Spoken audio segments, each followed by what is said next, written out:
El aire en Jerusalén durante aquella noche de Pascua pesaba como el plomo, una atmósfera densa que parecía ocultar secretos antiguos bajo el manto de una oscuridad que no era natural. Si alguna vez te has preguntado qué sucede cuando el cielo guarda silencio mientras el hombre desata toda su maldad, hoy te invito a mirar más allá de lo que los ojos alcanzan a ver, porque en este momento quiero pedirte que te suscribas a nuestro canal y actives las notificaciones para no perderte esta serie de reflexiones que transformarán tu manera de entender el sacrificio eterno. Imagina por un instante que estás allí, escondido tras los muros de piedra fría, observando como un hombre que solo había sembrado luz es arrastrado entre gritos de odio, tratado no como un maestro, sino como la escoria más baja de la sociedad. ¿Por qué el mundo decidió que la bondad absoluta merecía un castigo reservado solo para los criminales más viles? Esta es la historia de las horas previas a la cruz, una crónica de traición, humillación y el misterio de un Dios que permitió ser crucificado por aquellos a quienes vino a salvar. Jesús caminaba por el huerto de Getsemaní mientras las sombras de los olivos se retorcían como dedos esqueléticos sobre la tierra húmeda. Sabía lo que venía. No era una sorpresa para su espíritu divino, pero su humanidad, esa parte de él que podía sentir el frío y el miedo, se estremecía ante la copa que debía beber. A pocos metros, sus discípulos dormían, ajenos a que la historia de la humanidad estaba a punto de fracturarse en dos. El silencio fue roto por el crujir de las ramas y el tintineo metálico de las espadas. No venían por un revolucionario armado, sino por un hombre que había sanado leprosos y devuelto la vista a los ciegos, pero para el sistema religioso de la época, la luz era una amenaza insoportable. Cuando Judas se acercó, el beso que selló su destino no fue solo un gesto de traición, fue el comienzo de una maquinaria de humillación diseñada meticulosamente para despojar a Jesús de toda dignidad humana. Las manos que habían bendecido a los niños fueron atadas con cuerdas ásperas que le cortaban la circulación. La soldadesca romana, entrenada para la brutalidad, vio en él a un blanco fácil para su burla. ¿Te has detenido a pensar en el dolor físico de ser arrastrado de un tribunal a otro en medio de la noche? Primero ante Anás, el antiguo sumo sacerdote que aún movía los hilos del poder, y luego ante Caifás, donde las falsas acusaciones volaban como flechas envenenadas. El proceso no fue una búsqueda de justicia, sino una farsa judicial, un juicio amañado donde la verdad era el enemigo principal. Jesús permanecía en silencio, una figura serena en medio de un torbellino de gritos, insultos y escupitajos que caían sobre su rostro. ¿Qué fuerza invisible lo mantenía en pie? Era la fuerza de un propósito que iba más allá de su propia vida, la convicción de que el dolor que estaba soportando era el puente necesario hacia la redención de una humanidad que no sabía lo que estaba haciendo. La mañana empezó a clarear con una luz pálida y enfermiza cuando lo llevaron ante Poncio Pilato. El gobernador romano, un hombre pragmático y temeroso de perder el favor del César, se encontró ante un dilema que no podía resolver con su lógica política. Miró a Jesús, buscando en sus ojos una súplica o una defensa, pero solo encontró una paz profunda que lo inquietó. Pilato sabía que ese hombre era inocente, pero el clamor de la multitud era una ola creciente que amenazaba con devorarlo todo. La turba, manipulada por líderes que temían perder su influencia, prefería liberar a un asesino como Barrabás antes que dejar libre al autor de la vida. Es escalofriante pensar cómo el miedo y el odio pueden cegar a una multitud hasta el punto de pedir la sangre de quien solo les ofreció amor. Entonces comenzó el castigo físico, la flagelación que desgarraba la piel y los músculos. Los soldados romanos utilizaban látigos con fragmentos de hueso y metal, diseñados para mutilar. Cada golpe era un intento de romper no solo su cuerpo, sino su espíritu. Jesús, el mismo que había calmado las tormentas y caminado sobre el mar, permitía que sus verdugos golpearan sus costados, transformándolo en una figura irreconocible. Le pusieron una corona de espinas, un instrumento de tortura que le perforaba el cráneo.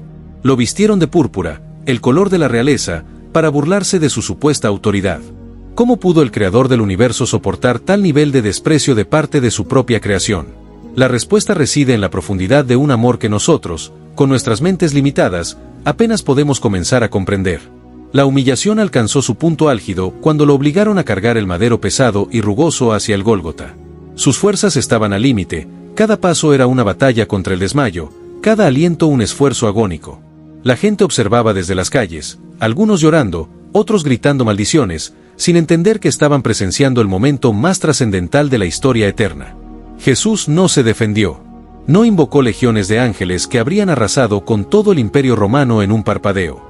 Eligió el camino del sufrimiento porque sabía que esa era la única manera de absorber las consecuencias del mal, del egoísmo y del pecado que habían infectado a la humanidad desde el principio de los tiempos.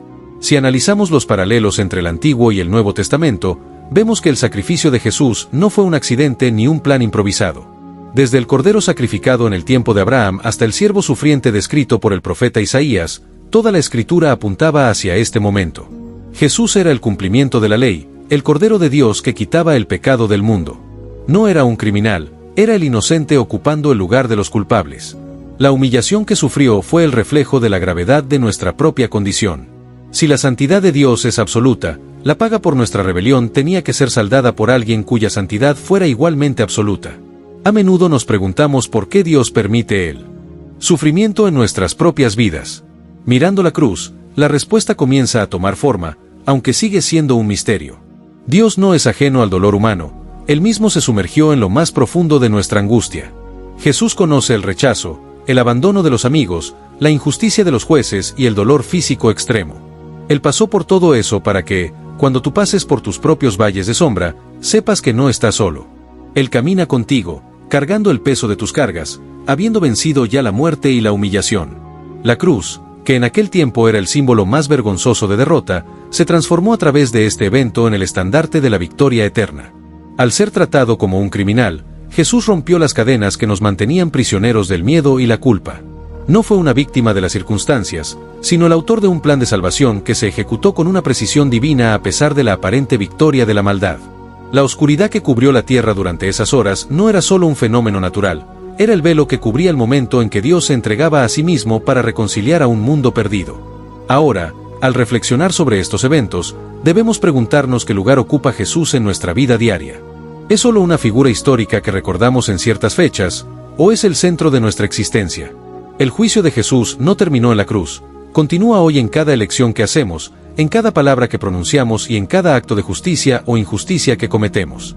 La humillación que Él soportó es una invitación constante a la humildad, al arrepentimiento y a una confianza inquebrantable en su soberanía. A veces nos sentimos tentados a creer que nuestras luchas son demasiado grandes o que Dios está demasiado lejos para escucharnos, pero la historia del juicio de Jesús nos enseña lo contrario. Él estuvo allí, en medio de la humillación, siendo juzgado por hombres que no tenían autoridad sobre su alma. Él decidió bajar al nivel de la miseria humana para elevar nuestra condición a una relación directa con el Padre. No hay ninguna situación, por más oscura o humillante que parezca, que pueda separarnos de su amor. El proceso por el que pasó, las burlas que escuchó y los golpes que recibió, fueron los peldaños de una escalera que ahora nos permite acercarnos al trono de la gracia con confianza. Al mirar hacia atrás, hacia aquel camino que recorrió bajo el peso del madero, vemos la manifestación más pura de la obediencia. Jesús no se desvió ni un milímetro de su misión, aunque cada fibra de su ser deseaba evitar el trago amargo. Nos dejó el ejemplo definitivo de lo que significa rendirse a la voluntad de Dios, incluso cuando esa voluntad nos lleva por lugares de dolor. La fe no es la ausencia de dificultades, sino la capacidad de confiar en que Dios está trabajando incluso cuando no podemos ver la luz al final del túnel. La verdadera sabiduría bíblica nos invita a dejar de buscar explicaciones lógicas y comenzar a buscar una conexión espiritual más profunda. La cruz no tiene sentido para el mundo que valora el poder, el éxito y la autoafirmación. Para el mundo, la cruz es una locura, una derrota, un desperdicio. Pero para nosotros, los que hemos creído, es la sabiduría y el poder de Dios. Es el recordatorio de que la verdadera grandeza se encuentra en el servicio, en el sacrificio y en la entrega total. Es la verdad desgarradora que, al ser aceptada en el corazón, trae una paz que sobrepasa todo entendimiento. ¿Qué parte de tu vida necesitas entregarle hoy? ¿Hay algún área donde te sientas humillado, derrotado o sin esperanza? Recuerda que Jesús ya estuvo allí. Él tomó tu lugar para que tú pudieras tomar el suyo en la familia de Dios. No dejes que la voz de la acusación, esa misma que resonó en los pasillos del palacio de Pilato, te diga quién eres. Tu identidad no está definida por los juicios de los hombres, sino por el sacrificio de aquel que fue tratado como criminal para que tú pudieras ser tratado como hijo. Este estudio es solo una pequeña ventana hacia un misterio infinito. La historia de Jesús no termina con su humillación, ni siquiera con su muerte. Ese es solo el preludio de una gloria que aún resuena en las eternidades.